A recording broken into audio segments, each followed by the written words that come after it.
What's up, you guys? Welcome back to my channel. My name is Danielle Hallan and I am back with another true crime video. Please excuse Queen Pumpkin in the background.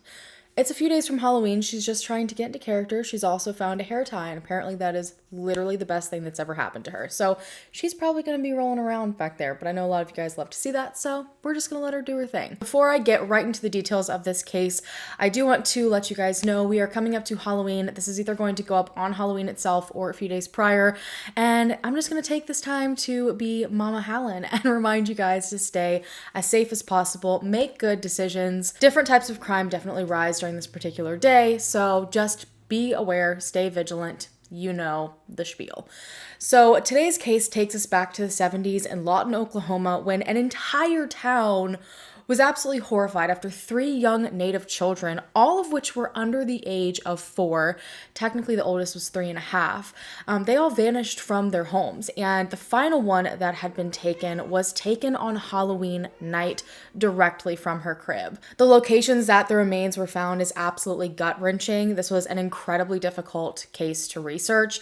And then the person that was found responsible is equally as shocking. It definitely was a huge surprise to me, and likely the entire town of Lawton, Oklahoma. And ultimately, one of these cases is actually still considered unsolved to this day, despite the fact that many feel pretty confident they know who is responsible. This all started in April of 1976, and the public themselves became aware of what was happening specifically on April 10th. Now, this particular day, spring was right around the corner, so playing outside was becoming a much more enjoyable thing for the children in this particular Lawton, Oklahoma neighborhood.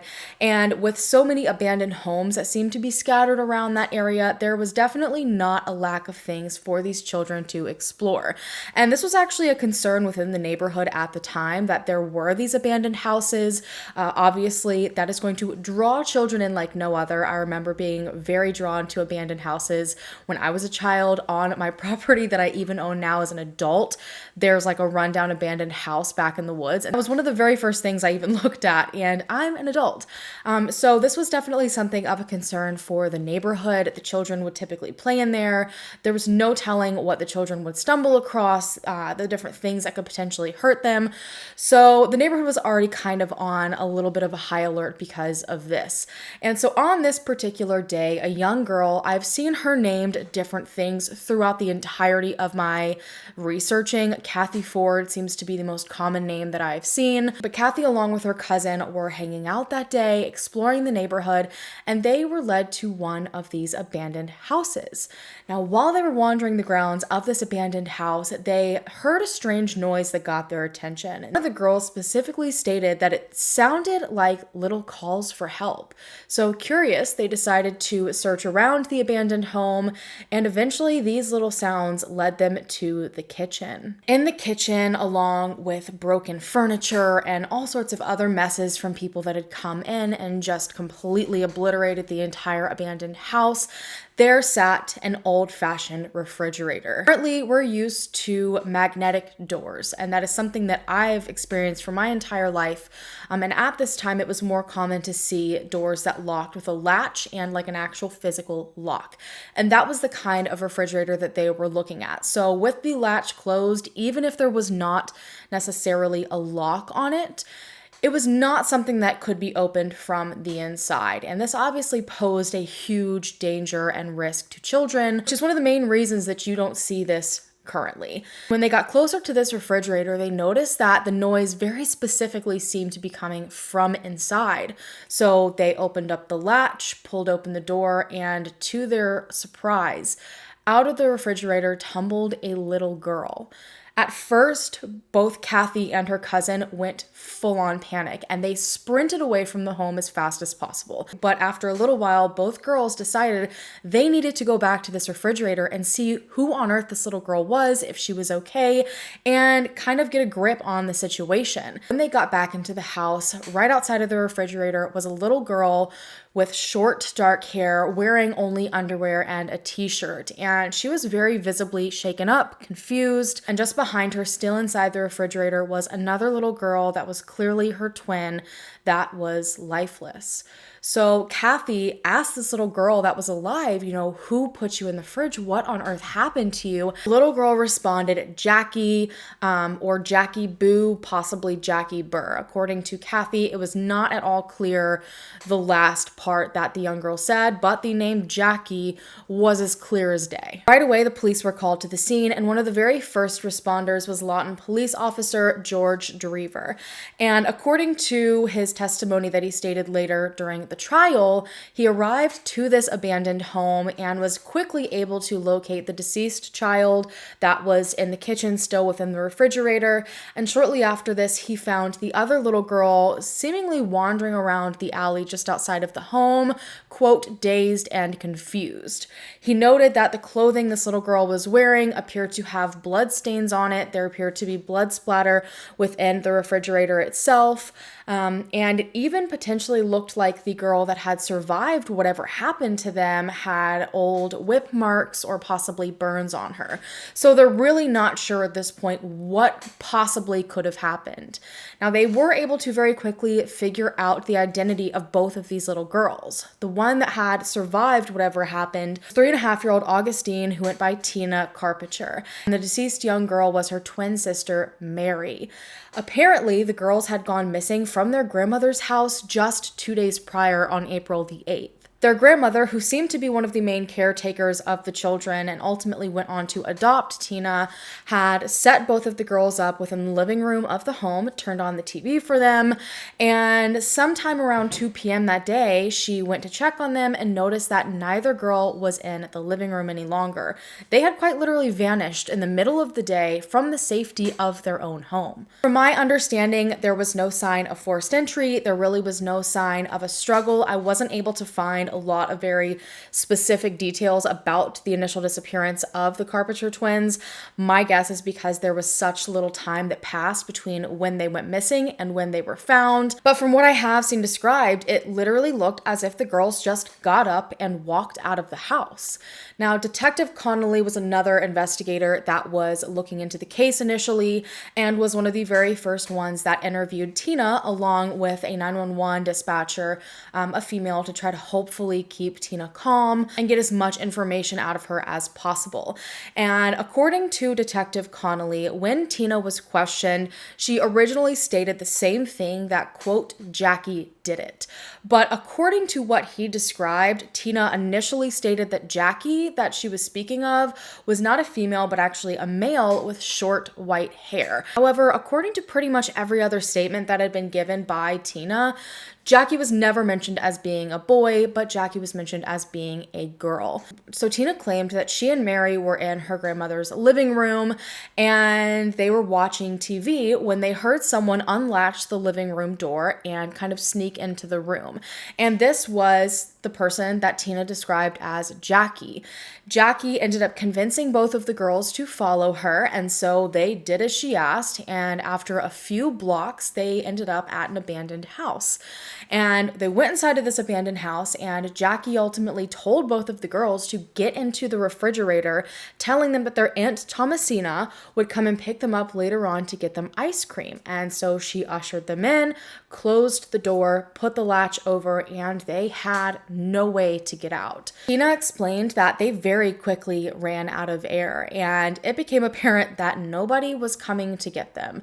Their Aunt Thomasina likely had no idea where they were, and the only reason Tina was able to survive was because she found a small crack in the door of the refrigerator that she was able to just barely breathe through. This is the only thing that kept her alive until, thankfully, someone was able to hear her small cries for help, but unfortunately, her sister was not as lucky. But this brought up so many questions, and probably the largest point, that whoever had taken the girls at least knew them to some extent. First and foremost, Tina was able to very specifically state Jackie did it. Jackie had taken her. And it's not going to be very likely that an abductor taking a child is going to willingly give their name over like that. So this appeared to be someone that they had known prior to whatever happened to them. Their abductor also knew about their Aunt Thomasina and was able to bring that up. Plus, the girls were somewhat comfortable enough with their abductor to get up without any sort of struggle or fight and follow her out of the home.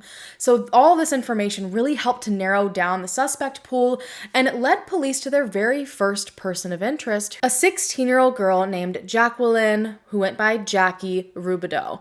Now, I'm pretty certain that I'm saying this last name right. It's either Rubidoux or Rubidoux. I've seen it both ways. But regardless, Jackie lived in the exact same neighborhood as the girls. And not just that, she was a family friend. She knew their Aunt Thomasina. She was familiar with the grandmother's house. She was familiar with the twins. She had spent some time with them previously, and she had been in contact with the girls within 24 hours of their abduction. It seemed like a massive possibility, and on top of that, Tina had stated Jackie Boo or Jackie Burr, and being 3.5 years old, the chances she could properly pronounce Rubidoux was very slim, and so maybe that was just her way of attempting to say the last name. So police immediately went to question Jackie, and she denied any and all involvement. There's not a lot of information out there about exactly what was said during the initial questioning of Jackie, but it seemed like they just hit a dead end. And so there was another possibility of someone that could be involved. And this was a young boy who was 14 years old that also lived in the neighborhood, and his name did kind of fit what Tina said a little more closely. His name was Jackie Burnett. Now, he was looked into for a handful of reasons, obviously just his name. Tina had told the original officer that questioned her, Detective Connolly, that the person that took her was a boy with short white hair. While I don't know the exact description of what Jackie Burnett looked like, clearly it was enough that police felt they needed to question him. So they did find that he lived almost directly beside the abandoned house that the girls were found in, so he would have had very easy access to at least this house, but they couldn't find anything at all that connected him to the girls specifically.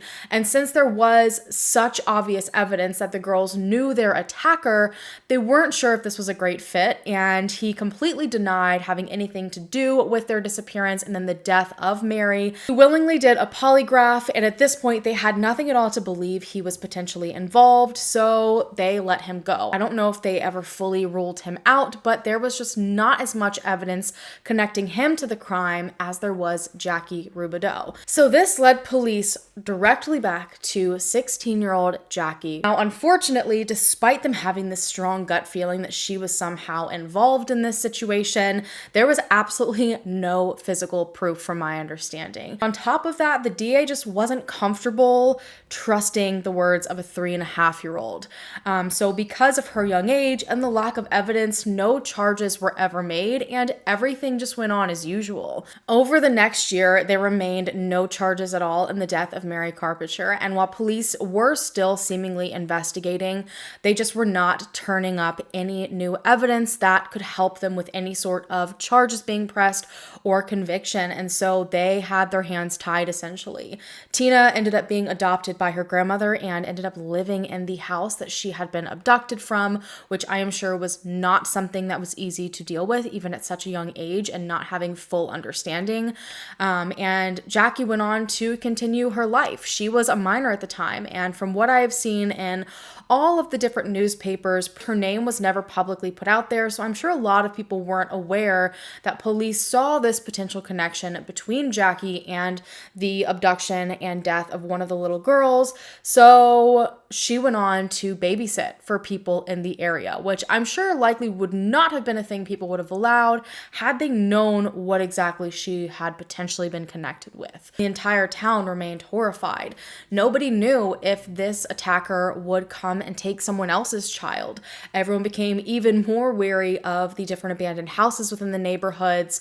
People were pushing to have these abandoned houses fully knocked down or at least boarded up in a way that people could not get inside of them. them. People were changing the locks on their doors since someone somehow just walked into the Carpitcher home and took these little girls. This was a big moment of change for the Lawton, Oklahoma community. And while there is still all of this fear and anxiety and lingering questions within the community, everyone's nightmare came to life. Halloween 1977, another young girl disappeared. George and Rose Carter were a young couple in their late 20s living in the exact same neighborhood as the Carpitchers with their 19-month-old daughter, Nema. They lived at a house on 606th Street, 23rd Place, and that Halloween night, they tucked Nina into her crib as usual with her stuffed animal and her bottle and said their goodnights before heading off themselves to settle in. And at some point during the night, they remembered hearing Nema crying, and they did not immediately jump up to go and check on her. They figured that she would eventually get herself back to sleep. So it wasn't until the following morning that Rose woke up around 7 a.m. and went into Nema's room to check on her, but all she found was an empty crib. Rose ran into the bathroom where George was getting ready for work and asked him if he had seen Nema that morning, if he had maybe taken her out of her crib, and he said that he hadn't, so they began searching. Nema was described as an incredibly intelligent little girl, and she picked up on everything. That little girl did not miss a beat. So one of her favorite things that she had been doing recently was hiding herself in different locations of the house. She would pull different objects out of cabinets, she would pull out the drawers themselves, and use them as a makeshift ladder to make it to the higher cabinets in the kitchen to go and tuck away and hide. And so her parents originally thought, maybe this is what's going on here. Maybe she somehow got out of her crib, she found a way to sneak into a cabinet, and she's just tucked away hiding somewhere. So they checked every single cabinet in the entire home, in the kitchen, in the bathroom, and when she wasn't there, they moved on to the closets. And once they realized she wasn't in the closets either, they started to frantically look outside. It wasn't in the doghouse. She was nowhere to be found. So they then went and looked in the open field behind their house, and there was still no sign of Nema.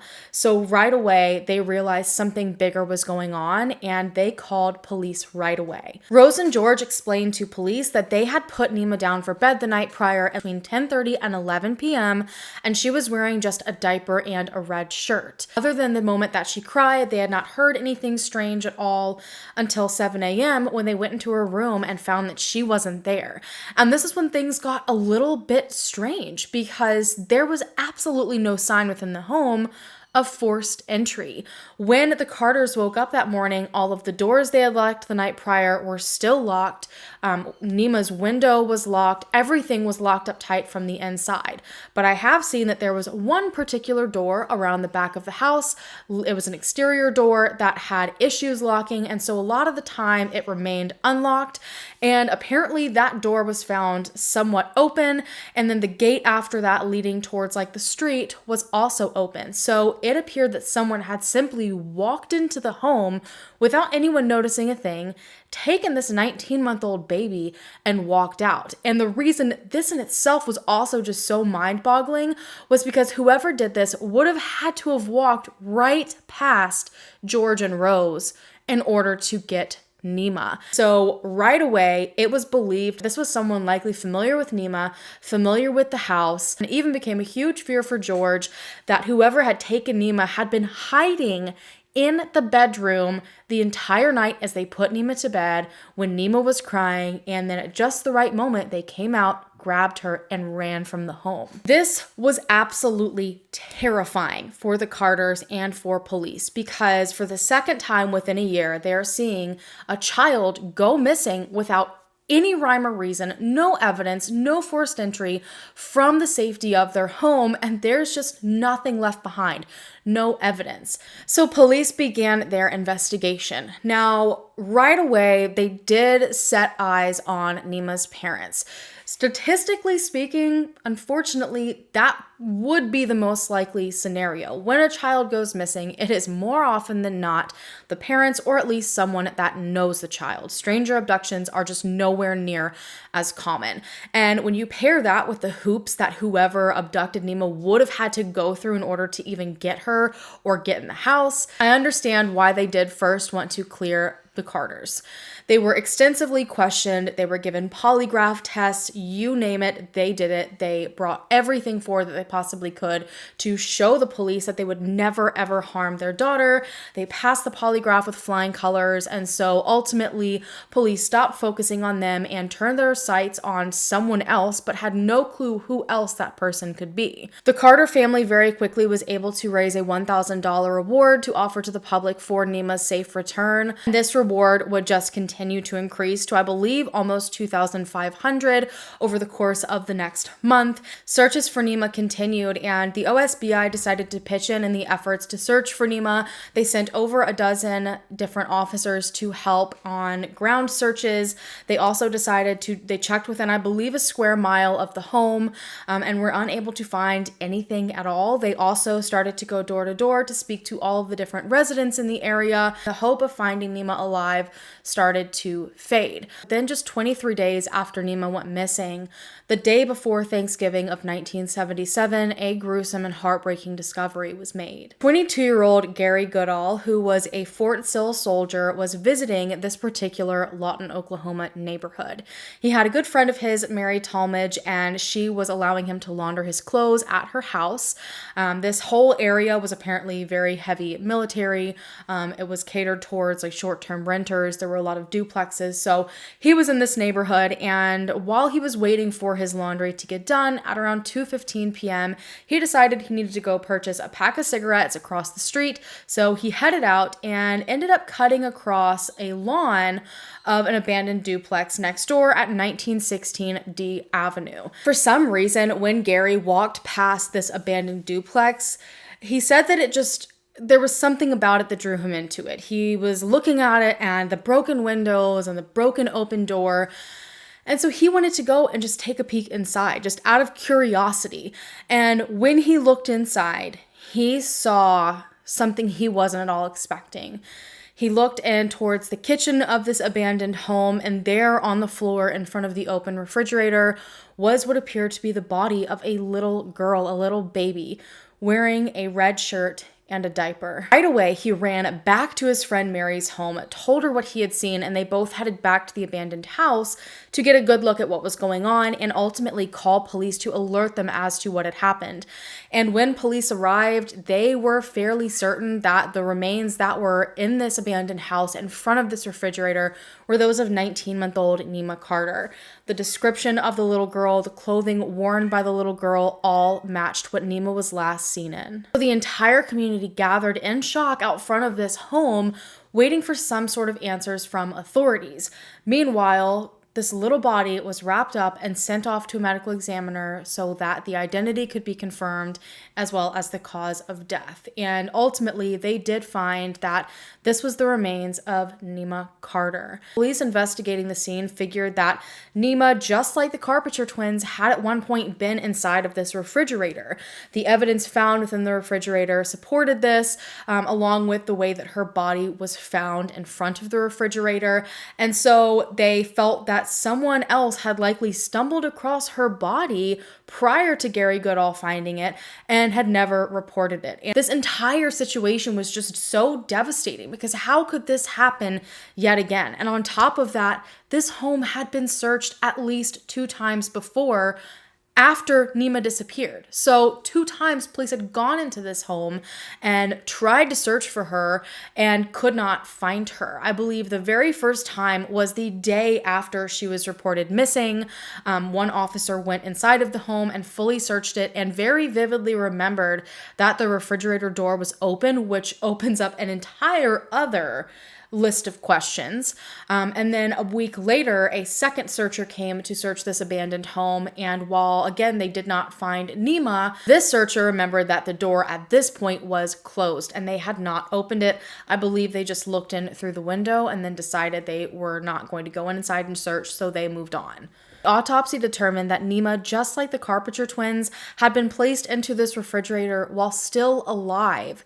And she likely was put there almost immediately after she was abducted. So what really just sticks out in my mind is the fact that that refrigerator was open and nothing was in it the day after Nema was reported missing. So where was Nema during that time? If she was somewhere in the neighborhood and police were going door to door, does that mean that someone answered the door knowing that they had Nema in their home and just were able to play it off perfectly?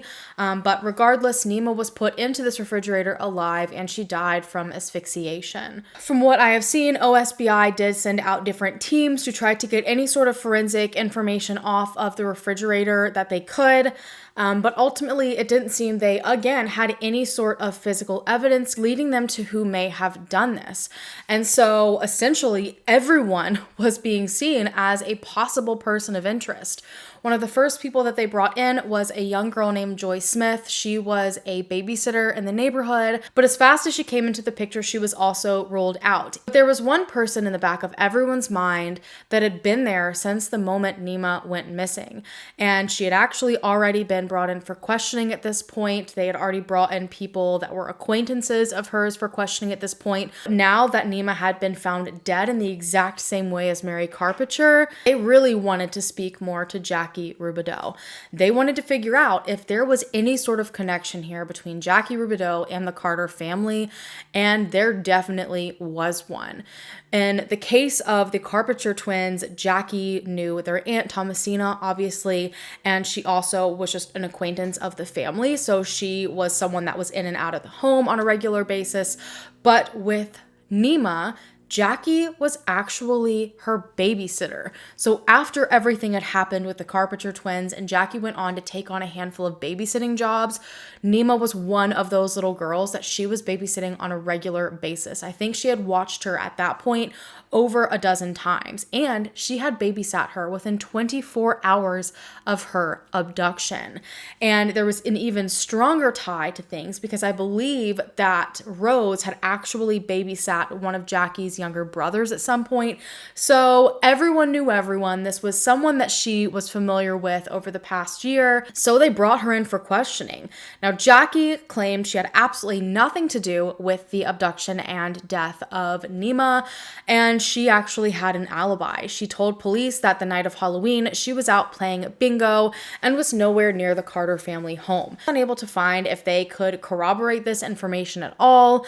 I mean, if Nema went to bed sometime between 10:30 and 11, I don't know if there was still bingo going on at that time.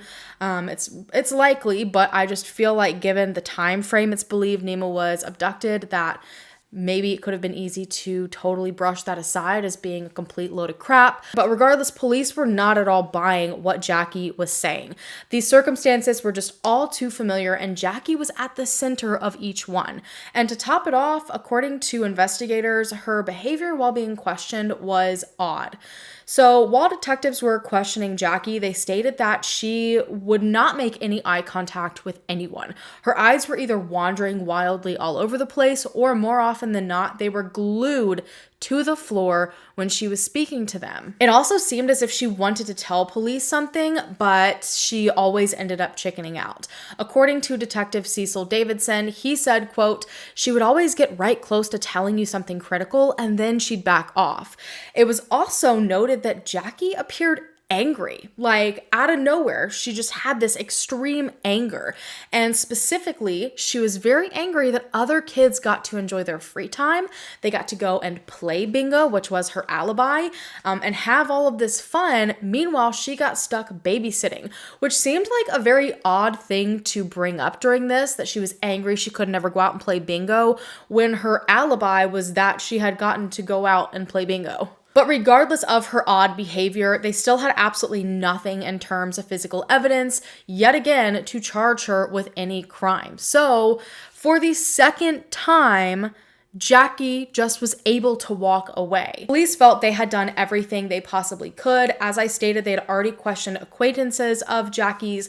They even brought in specifically a 27-year-old friend of Jackie's, and they kept this person overnight. Like he stayed in jail overnight for questioning. I'm not sure what information they believed he may have had. I have not even seen his name released, but ultimately he said he was not involved in any way, shape, or form. He took a polygraph test and he was released. And while there were plenty of people, including Lawton Police Department, that believed Jackie was somehow involved in this and they just didn't have enough to pursue it, there were others that weren't so sure, including Nema's parents.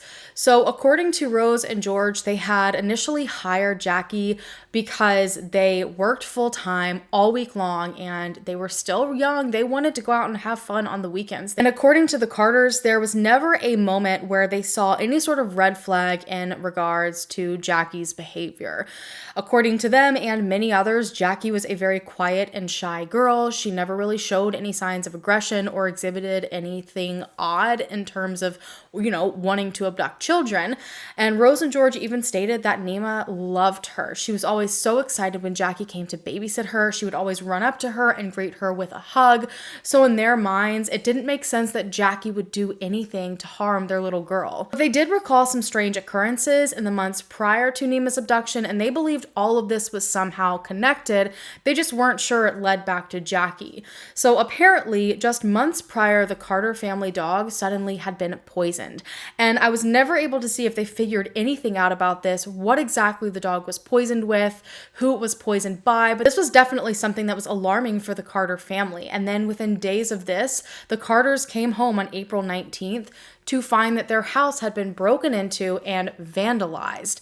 And when they discovered this was obviously very scary for them, but to top it off, there had been multiple pictures of Nema throughout the home that had been taken from the home and scattered behind a shed on the back of their property.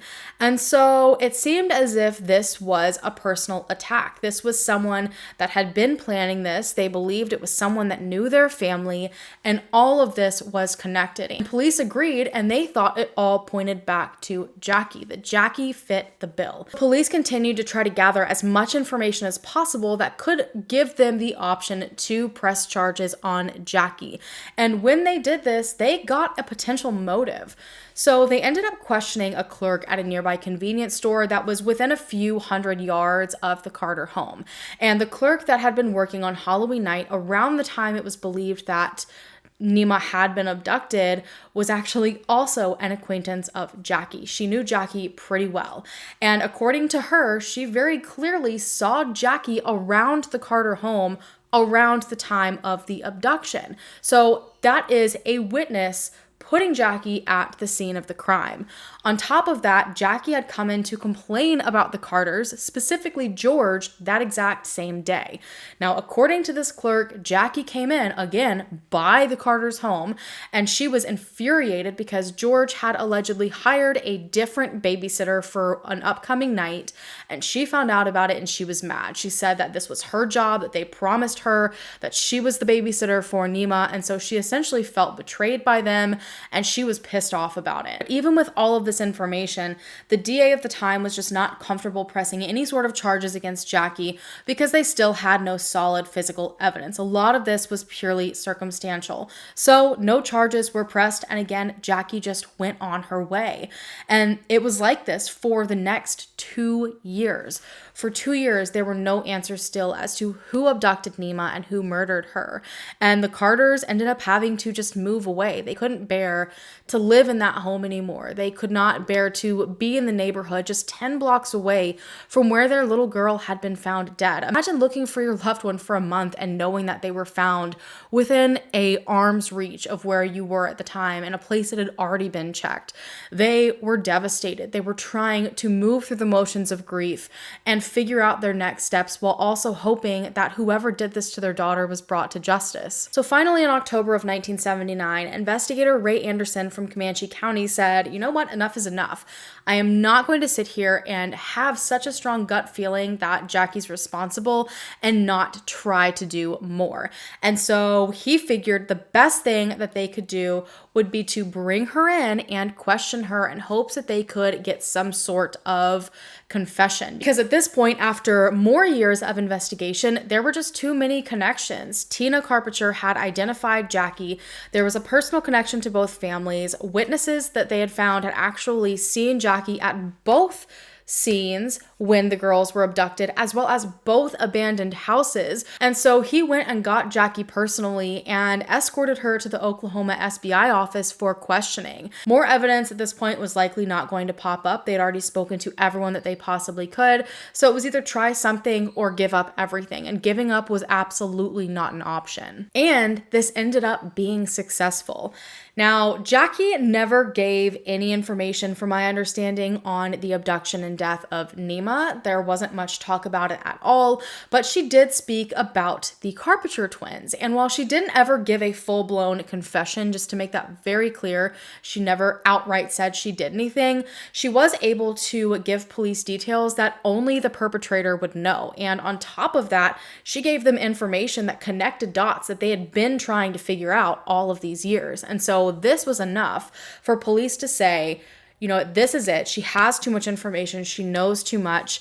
We're going to go for it. October 19th, DA Don Beauchamp charged Jackie with first-degree murder in the murder of Mary Carpitcher. This was just the start of an incredibly long and emotion-packed, complicated trial. Not just one trial, but two. So while Jackie at the time was about 19, I believe, going on 20, she was a minor when these crimes had occurred. And during this time as well, there had been a few changes in laws that allowed minors to be charged as adults. And at the time of the crimes, I don't believe that was in place. And so there was a lot of back and forth between the defense and the prosecution trying to figure out if Jackie should even be charged as an adult, you know, if they should apply the new laws that had happened or the old laws when the crimes occurred. And so she essentially had to go to a hearing to figure out what was going to happen. And ultimately, it was decided that Jackie was going to be charged as an adult. So by December of 1980, just 2 months later, she was thrown into jail with a $50,000 bond, and she remained there for 2 years awaiting trial. And they did ultimately lower her bond down to $5,000, but it was the night before her trial. I do think she posted it, however, and was able to get out, but she did sit in jail for 2 years waiting. Now, the entire time that she was waiting, the prosecution was building their case as much as possible. They had gathered, I believe it was like over 75 witnesses. And the defense, on the other hand, was busy basically picking away holes at what seemed like a lot of circumstantial evidence only. And in February of 1982, the trial finally began. Prosecutors immediately went into this, stating that this was the most extensive investigation ever in the history of the county. They had put bucket loads of money and effort into putting together this case, and the community couldn't help but watch for so many reasons. It seemed that everyone was kind of torn as to how they felt, because what was done to these little girls was absolutely unimaginable. And to know that it potentially had been done by another young person that, for at least in Nema's case, was supposed to keep her safe was beyond unsettling, you guys. And there were a lot of other people that said, there's no way that Jackie's responsible. This is a 16-year-old girl that we're talking about. So everyone was just on the edge of their seat waiting to see what was going to happen. And the biggest witness in the case was actually one of the victims. Tina Carpitcher, the surviving victim, was now almost 10 years old, and she planned to testify against Jackie. This was kind of up in the air for a very long time. And as you already know, originally after Mary and Tina were found, the DA and investigators did not feel confident in believing the words of a 3.5-year-old, but apparently in that time, she had been questioned, I believe, multiple times within that 6 months. She also had seen a psychologist prior to the trial, and she had maintained the exact same story all of those years. I think she told 9 separate individuals the exact same story. And so she was deemed as a reliable witness. They did do some sort of practice runs with her just to get her comfortable talking in front of a jury. They were worried that she might get scared. Some people believe that was them coaching her to say the right thing. But ultimately, she did in fact face everyone at this trial and told everyone what she remembered. She explained to the jury that she was in that room with her sister when Jackie walked in, unlatching the living room door and led them out of the house. And she remembered that at one point during their walk, her and her sister did become scared that something was wrong, which is absolutely gut-wrenching to hear, you guys. And she specifically could recall details about walking up to this abandoned house beside the train tracks, and she remembered the house being white and the different broken furniture and broken windows and the broken door, and then being ordered to get into the refrigerator by the promises of ice cream. And she even was able to recall her sister's last breaths. It was definitely one of the most difficult days in trial. Her grandfather also came up and testified at the trial, saying that he was one of the individuals that Tina had recanted the same story to over the course of all of those years. And he said that directly after her rescue, he spoke to Tina, and she specifically again stated that Jackie did it, that Jackie was the one that put her and her sister into the refrigerator, and that she was speaking about Jackie Rubidoux. He even claimed that Tina had led him to Jackie's front door of her house 2 times directly after all of this happened to basically say, this is it, this is who did this to me. And one of those times he approached the door and asked to speak to Jackie directly and was told by an older woman that she was not there.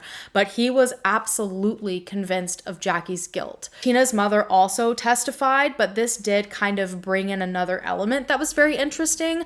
I guess she claimed that Tina told her that Jackie did it, but she also mentioned someone named Tom. Now, the defense latched onto this right away because they're like, oh boy, Tom, this could mean Thomasina, Tina's aunt. And so they speculated that maybe Thomasina was in on this. Tina's mom was able to immediately knock that down, saying that Tina had said that Tom specifically was a boy. Now, this drove me absolutely insane because I wanted to find more information on this. Was this maybe the name of the 27-year-old that the police had brought in to see if he was possibly involved in the crime, the acquaintance of Jackie's? But I was not able to find a single thing on it, and it drove me absolutely insane. But I will say that I have seen no other evidence other than what Tina's mom stated that ever brought up someone named Tom that Jackie had mentioned. They also brought up a slew of witnesses that had seen Jackie either at the homes of these young girls or with the young girls the day of the abductions or at these abandoned houses. And one of those witnesses was Thelma McKeag and her husband, who was actually a retired police chief in the area. So according to Thelma, she witnessed the twins being abducted that day. She claimed that who she had now identified as Jackie, quote, had hold of the girls by their wrists and they were trying to pull loose. She said that she called to her husband, this retired police chief, to come and look at what she was seeing, and he also was able to identify the young girl as being Jackie. Both ended up coming to the conclusion that they didn't originally think anything bad was happening. It just seemed like the twins were protesting wherever they were being told to go. It did not come to their mind right away this could potentially be an abduction. And so Thelma said, quote, I guess like other people, I didn't want to get involved. So they didn't report this incident to police right away, but once they kind of figured out what all was going on and that what they had seen may possibly have something to do with the twins' abduction and murder, this information was in fact brought forward, and they were able to successfully identify the young girl they saw with the twins that day as Jackie Rubidoux. There was also another woman named Evelyn Gann, who took the stand as yet another witness. Now, Evelyn claimed that she saw a young woman walking with 2 young twin girls the day of the Carpitcher abduction, and she couldn't put an exact time on it, stated that it was somewhere between noon and 3 p.m. that day, and we know that the girls likely were abducted around 2 p.m. shortly before that, so it was in fact right at the right time. And she didn't think anything of it. And it wasn't until about a week or so later when she saw the twins' photos in the newspaper that she's like, wait a minute, I saw those girls around that time, and this is the girl that I saw them with. So while it did seem a lot with circumstantial evidence, they were able to bring forward plenty of witnesses, including Tina, who was one of the victims that had positively identified Jackie as being the abductor. So this was going to be difficult for the defense to argue with. And on top of all of this, all that they're already trying to argue, it was also decided that the prosecution would be allowed to bring up the death and abduction of Nema Carter, despite the fact that Jackie was never charged, at least at this point, in her death. And this was kind of a roller coaster ride. I've had to do a lot of research into what is acceptable and what is not in terms of introducing information like that. But this was going to make it that much harder for the defense to argue that Jackie was not at all responsible because these situations were too similar. It was going to be rough, but there were definitely a lot of questions that were brought up during the defense that had people really questioning things. While it was stated in newspapers after Nema Carter's remains were found that the OSBI was sending out different teams to forensically investigate the area, according to Lieutenant Bernard Zitkowski, I probably totally butchered his last name, he was the one that had been called to process the scene after Mary's remains were found and Tina was rescued. And when he took the stand to describe what exactly was done, he essentially described all the ways that he really did nothing. Lieutenant Zitkowski said that for some reason, he never took prints from the refrigerator at this abandoned home. And the Carpitcher case, he never took fingerprints from the kitchen. He never took fingerprints from the stove. Pretty much any fingerprints from the entire area, which could have been very critical evidence. He also never processed the refrigerator for blood or for hair samples. So essentially, they had complained in the Carpitcher case that they just had no evidence to confirm or deny anything, yet it seems that the proper steps to collect said evidence had never actually been taken to begin with. So this was incredibly frustrating, more so for the prosecution, because had that been done, they could have potentially compared fingerprints and had something more solid to hold on to. But even saying that, I've never seen or heard anything about the forensic information in terms of Nema's case. Did they get fingerprints? Did they get blood? Did they get anything? While there was no DNA testing at the time, I feel like they could have potentially done something more there, but we just don't know. The only other possible piece of evidence that was noted in this trial was that Mary had been found with a bite mark on her arm. And I don't think it was ever confirmed how old this bite mark seemed, if it seemed incredibly fresh, but the prosecution essentially argued that this bite mark was clearly the same size and shape as Jackie's. But the defense argued that the Carpitcher family had already come forward stating that the twins tended to bite each other. They're siblings. They're with each other a lot. They're 3.5 years old. Welcome to preschool of any and all kinds. So it definitely seemed like a possibility that this was just either an old bite mark from an old argument they had, or maybe there was a struggle between them in the refrigerator. But ultimately, no one could really say either way. So they ended up deciding to exhume Mary's body and get an impression of the bite mark, get some sort of forensic confirmation as to who could have possibly made this bite mark. After all, you have the two people that you believe it could have come from, but somehow it ended up being inconclusive. It gave them absolutely no answers, so everyone kind of dropped this bite mark. But still, there was a lot more back and forth. Another very interesting witness that came forward was the mother of Kathy Ford, the young girl that had ultimately found both Tina and Mary. And this woman, this mother, claimed that she was one of the very first adults that was able to speak to Tina after she was found, because Kathy had gone to get her mother, obviously, to help with the situation. And according to her, Tina specifically said the name Jackie Burnett, which, if you remember, is the name of that young 14-year-old boy who apparently lived directly beside this abandoned house that had been questioned right after the girls were found. And it was brought up when she was cross-examined that she had some struggles with her hearing. And so it was questioned, do you maybe think you misheard this? It was a lot going on. It was a high-stress situation, but she was very adamant that Tina stated this very clearly, Jackie Burnett. Now, on that exact same same subject, her daughter also was on the stand. She was also questioned pretty hard because in the preliminary hearing, she had also stated that Tina said the name Jackie Burnett. But when she was questioned during the trial about this change up here, and about the fact that her mother also corroborated the name Jackie Burnett, very adamantly said that she was just scared when she said the name Jackie Burnett. She was scared to be on trial. She was scared to be sitting there in front of all of these people and the judge. And so she just blurted it out, but she actually did hear Jackie Boo or Jackie Burr. And another very interesting twist, the cousin's mom also came to the stand. She was obviously in the neighborhood as well.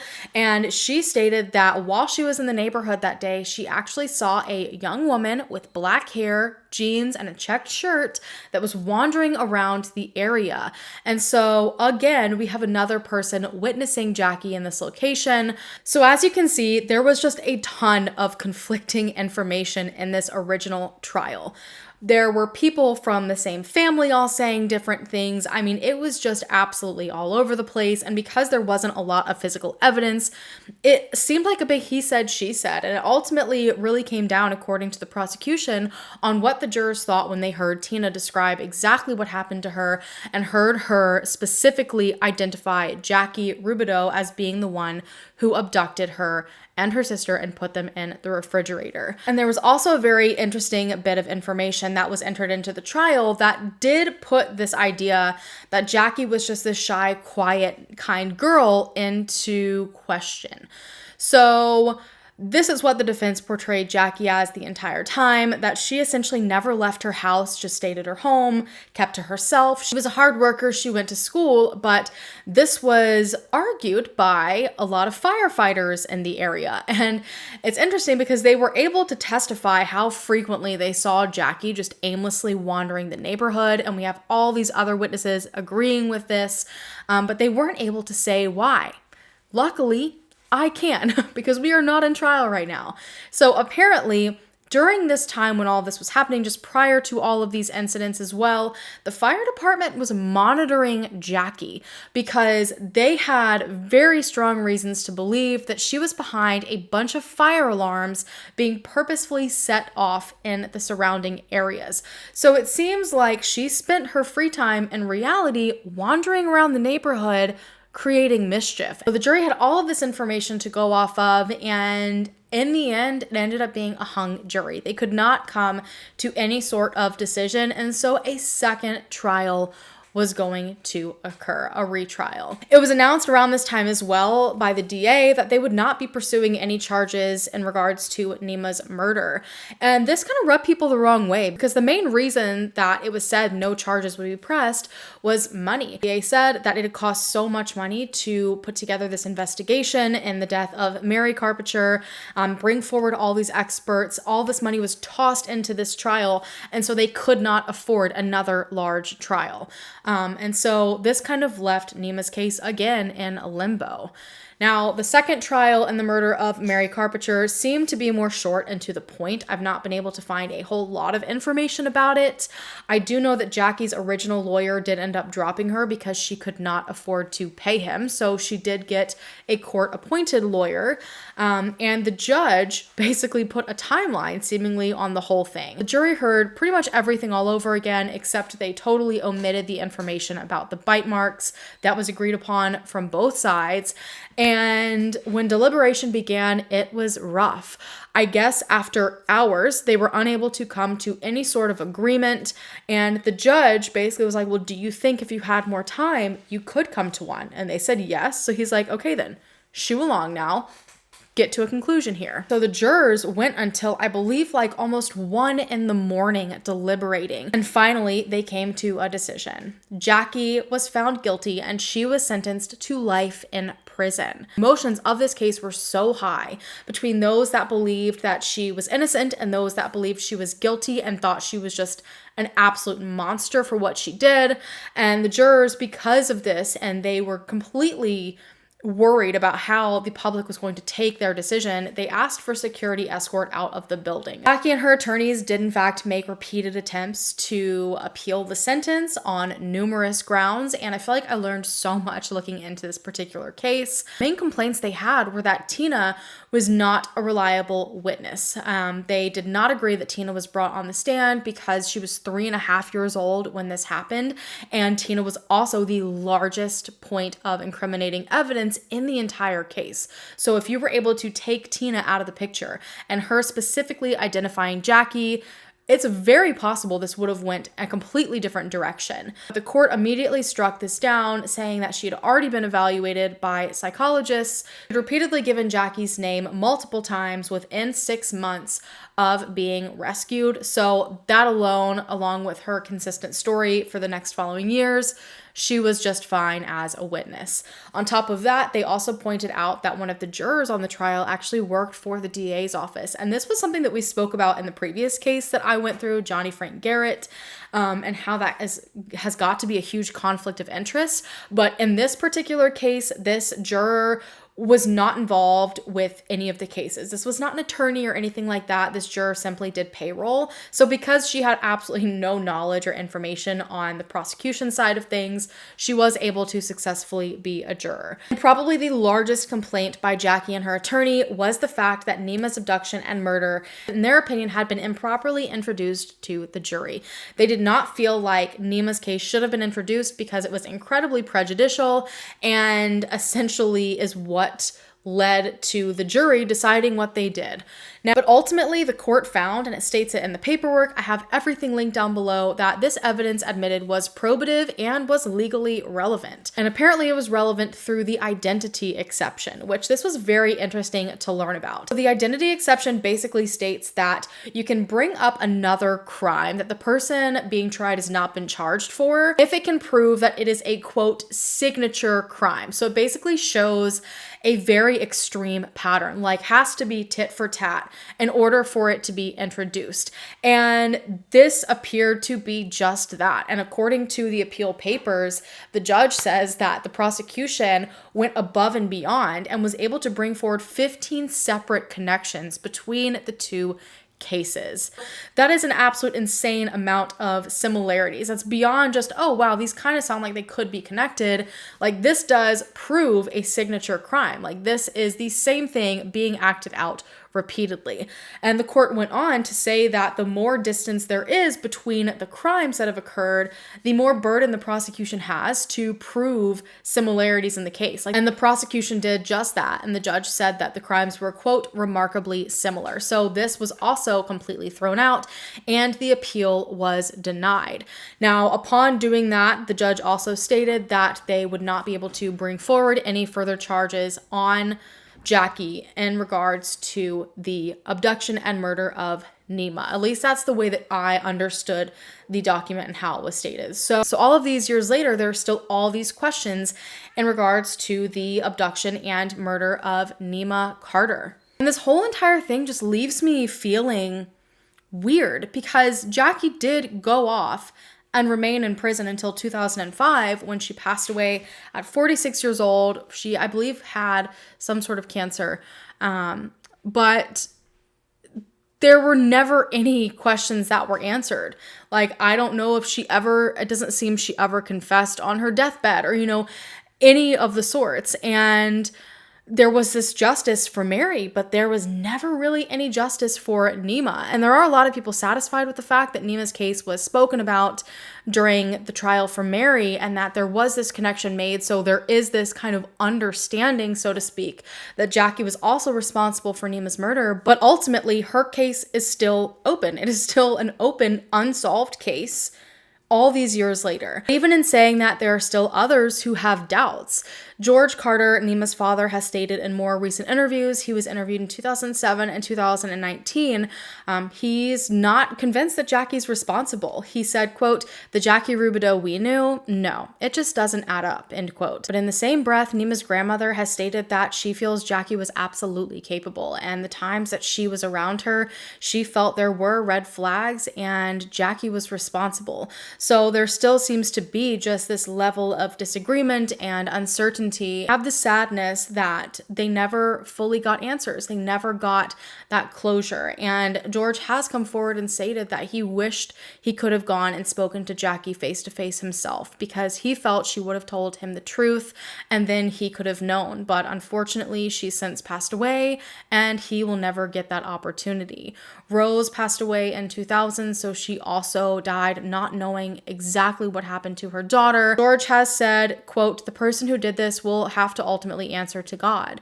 You know, I'll never forget the act, but I forgive the person. I really do, and that alone has set me free." I don't know if this will ever turn into a case that's ever really looked at again, but I will say, as someone who tries to cover MMIW cases as frequently as I can, even seeing the effort that went into searching for these young girls and the effort put towards the trial and the conviction, that's something that you just don't regularly see. And so despite this being such awful circumstances, there is this peace in me knowing that so many people did care and so many people did fight for answers for these girls and to locate them. On that note, I'm going to go ahead and go, you guys. Again, coming up to Halloween, remember to stay vigilant and be safe, make good decisions. Thank you so much for taking the time out of your day to listen to the story of the Carpitcher twins and Nima Carter.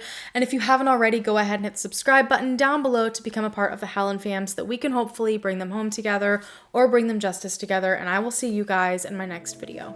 Bye.